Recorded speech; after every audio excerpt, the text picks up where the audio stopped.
Hey everybody, welcome to this week's episode of the Poets Day Podcast, brought to you by ARDEX.co.uk. We are all about the industry, right? We want to talk to all of the guys that and the girls, International Women's Day and all that, that are doing flooring all around the country. We want to hear kind of a little bit about how they started, how they're doing, and a little funny story at the end of it. Today we're mixing it up, and we have Charlie from SM Flooring. Charlie, how are you?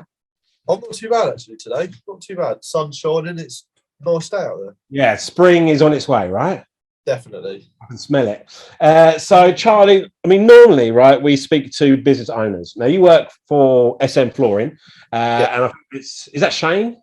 Yeah, that is Shane. Yeah. Yeah. So I think he's been on a previous episode before. But you are an apprentice. So you're the first apprentice that we have had on the show. So welcome.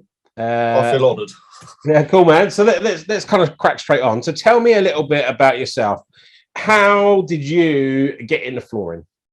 So I originally started working with Shane's dad. So I was just after a bit of like Saturday work when I was in the holidays at school. So I started working with his dad here and there for about 6 weeks-ish. And then I started doing a little bit of work with Shane, just a couple of jobs here and there.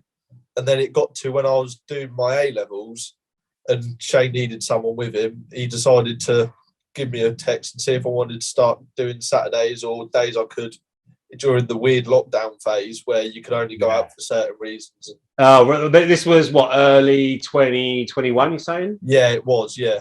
Around so then. Start of last year kind of thing. Yeah. And then he just asked me if I wanted to stop my A-levels and start a proper apprenticeship with him. And from there, I had a couple of weeks umming and ahhing about it. And then, I decided to sack in my A-levels and start working for Shane.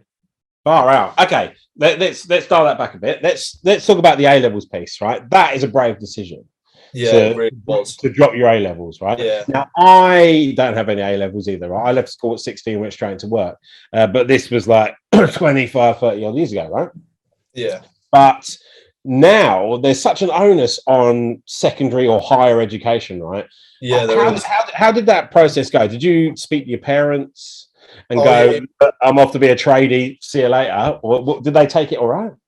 So it was a couple of weeks after he'd asked me that I still couldn't make a decision.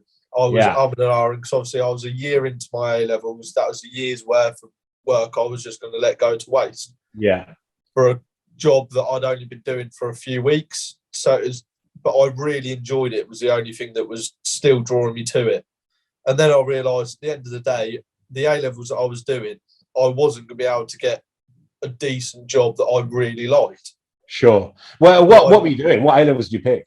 I was doing A-level geography, English literature, and graphics. And disregarding flooring, what did you want to be when you grew up? I was going to be a graphic designer. That's what I wanted to do. Yeah, having that, you were going into graphic design. Isn't it a little bit now doing graphic design with the LVT, etc.?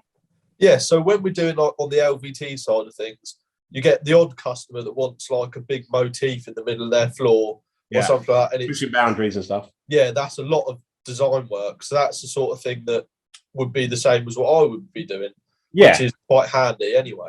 Yeah, so there's still an element there. So obviously you went to your parents, right? And you said, right, I'm a year in and now I want to go and start laying floor. How did they take it? Were they supportive or? For them couple of weeks when they were very, very unsure because obviously doing your A-levels, it's a stable form of learning. So you're always for them 2 years, you have got them learning years. But when you're out doing a trade or something, if you're not good enough, you're not good enough.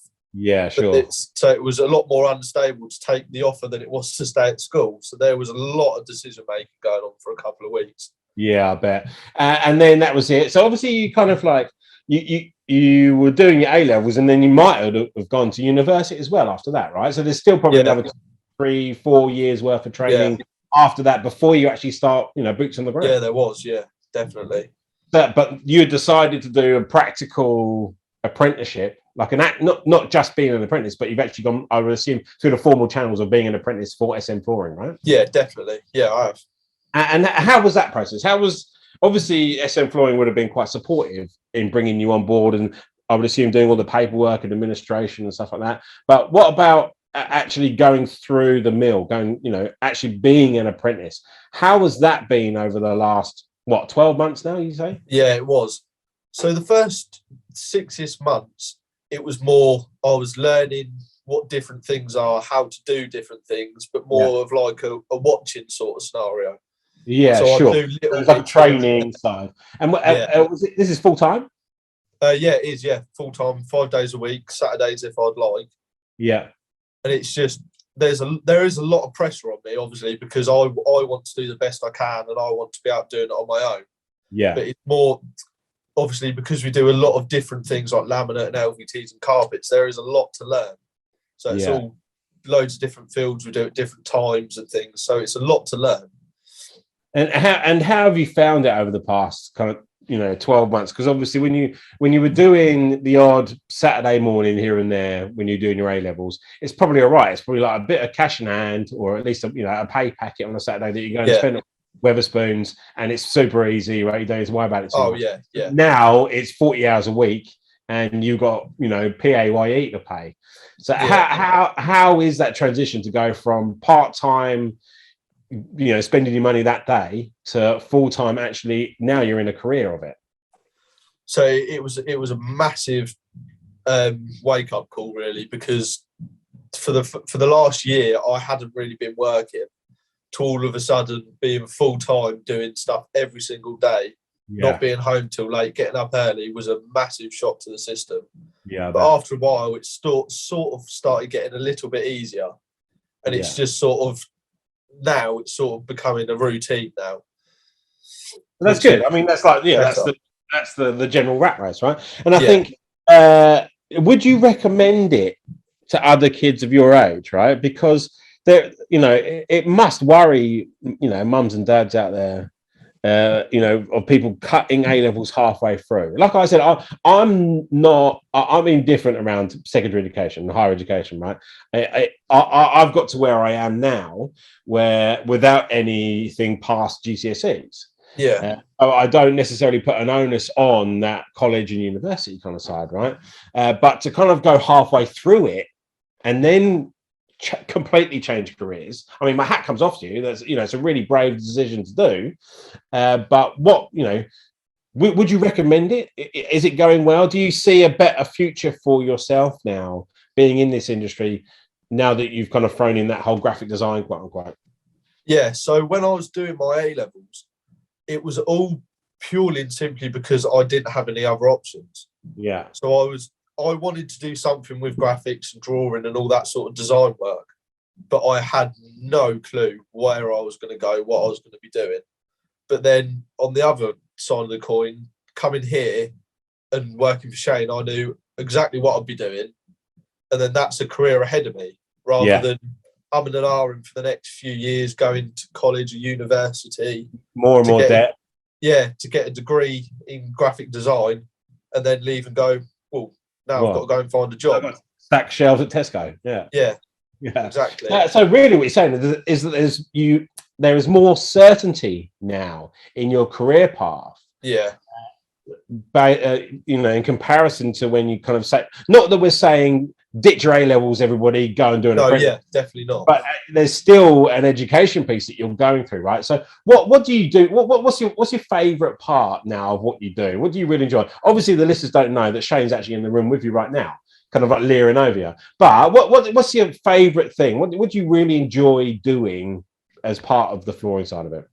I really enjoy doing LVT side of things, because there's a lot more freedom and things with customers' designs and things. So I would love to be able to do like a big herringbone design with double borders and stuff like that for all week, forever. That would satisfy me. Brilliant. And do you see that kind of happening more and more? Obviously, you've been on the ground for a little while, but do you see people pushing boundaries in terms of creative design on the floor? Our side of things, we try and push it for customers, because if you push it for the customer, because maybe they're unaware on how creative you can be. Yeah, that's it. So we'll go into a place, they want it on the 45 degree with a border, We'd be like, well, why don't you get like your family name or like a compass or something design work inside the floor? Yeah, I just love it. to make it pop or something like that. And they were like, oh, well, we didn't actually know you could do that. Yeah. And it's them sort of things that sort of make the job a lot more exciting. Yeah. And what about, I mean, are there other people that you know about this? Because I used to, years and years ago, used to work for a guy called Pikey Joe, right? Just Joe to his face. But he dealt with antiques. And what in that industry, it was always old guys, right? 50, 60-year-olds that were dealing with antiques. There were never any young people coming up through the ranks dealing with antiques, right? Understandable, because it's relatively boring and a bit dusty. And what would happen is like the antique industry would kind of like fade out because there's no youth coming into it. What I see now, specifically around people taking their own actions into their own hands around their career, sees that there's more youth coming into this industry now, doing flooring, etc., or having a trade. There's less. There used to be a bit of a rap to say, "Our trade is less of a job," right? You're just getting your hands dirty. Yeah, definitely. But nowadays, I think it's way more important. People are investing way more in a physical trade than definitely on a computer, right? Yeah. So with school, there was a few people that were like me. They just didn't know what they wanted to do, and they obviously had no money coming in or anything. So they'd have left school, gone to uni, and got all this debt, and then never had anything to back them up with. Yeah. And I'd, for the people that know exactly what they want to do and what job they want to get and what degrees they need or whatever they need, I'd go for it. But if you don't know what you want to do, give it a go. Yeah, that's all I can suggest. Great bit of advice there. Where do you see yourself? It sounds a bit of a cliched interview question. Where do you see yourself in a couple of years' time? What do you want to be doing? Let's say 5-10 years' time. Shane's a bit older. He's letting you drive the van. Like, where do you see yourself going?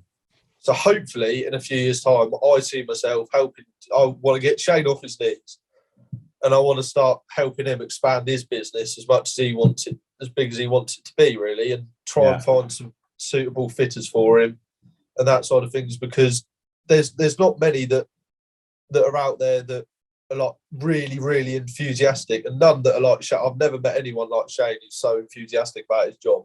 Yeah. And I think the same goes for you, right? I've got a lot of respect for yourself, because obviously you're still quite young. You've made that massive decision to leave education kind of halfway through to focus on an actual career direction, and you're crushing it. You've got future goals. You're really enjoying it. It's a great wage.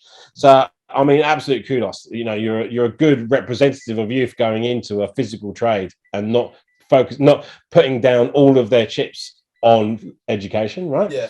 So what I mean, it's a great example, mate. You're a great example. Tell me, to kind of cap off the episode, a funny story, right? You've obviously been in and out of people's houses, right? So we've had some serious stories in the past. Like one guy, he was doing a bathroom and he moved the toilet into the bedroom just while he was doing the floor, and the old guy probably didn't know exactly what was going on, accidentally went number twos in the toilet that was in the bedroom. So that kind of stuff, right? So give me a bit of an example of something funny that's happened over the past kind of 6 to 12 months. So it was the early days of when I'd started. So it was only a few months in, and I hadn't really got the gist of everything just yet. Right. And we were doing sort of like a sisal koi matting carpet. It was down in the middle of nowhere sort of thing, and you have to fully stick it to the underlay. So there I am, just quite happily gluing this bit of carpet out, and I accidentally glued myself into a corner. So I'm stood in this corner, and you have to get the whole coverage before you can let it go off. Sure, then I noticed there's a cupboard behind me, so I think, it's fine, I'll just go in the cupboard. And then, to my luck, open the cupboard, and there's a big boiler in there. Brilliant. So I have to sort of like hug this boiler with a spreader in one hand and the glue tub in the other for 15 minutes whilst this glue goes off. Mate, that is outstanding. Shane stood there taking photos and laughing at me. I mean, what else are you going to do, right? Well, I don't blame him. I'd have done the same. No one's making the teas and coffees for 15 minutes, right? So you might as well take a photo and shout, yeah, mate. Cracking story. So I think moral of the story is, if you know exactly what you're doing when you're college or university. If you've got a direct goal already, absolutely go for it, right? Oh yeah, but definitely. If you're unsure, if you don't know where to go, then give something a go. You know, like you said, you're still doing that graphic design. There's still that creativity in your goal right now. And that's probably really what the heart of what your original goal was, right? Was expressing your creativity. Oh, definitely, yeah. And now you're going through an apprenticeship. You're already starting your career journey early. You're kind of like 2 or 3 years ahead of everybody else, and you've got a lot less debt, right? Oh yeah, definitely. Huge. Hey, Charlie, it's been great chatting to you. So if people want to get in touch with you to just like talk about how you went through the apprenticeship, or even some flooring from SM Flooring, how do people get in touch? So we've got a telephone number. Yeah, hit me. What's the phone number? 077 46 911 493. I see you've memorised that by heart. That's good. Oh yeah, definitely. And we've also got a shop down in Dover on 36 Churchill Avenue, Dover, Kent. And what's the web address? Can we test you with the web address as well? info@smflooringsolutions.co.uk. Mate, 10 out of 10. Trying to be proud. Hey, look, thanks very much, Charlie, mate. You've been a great guest. Listeners, thanks so much for tuning in. This has been the Poets Day podcast brought to you by ARDEX. You can check out all the other episodes. We are currently halfway through season 2. Wherever you get your podcast from, Google, Apple, or Spotify. Thanks so much for tuning in, and we will see you again next time. Cheers.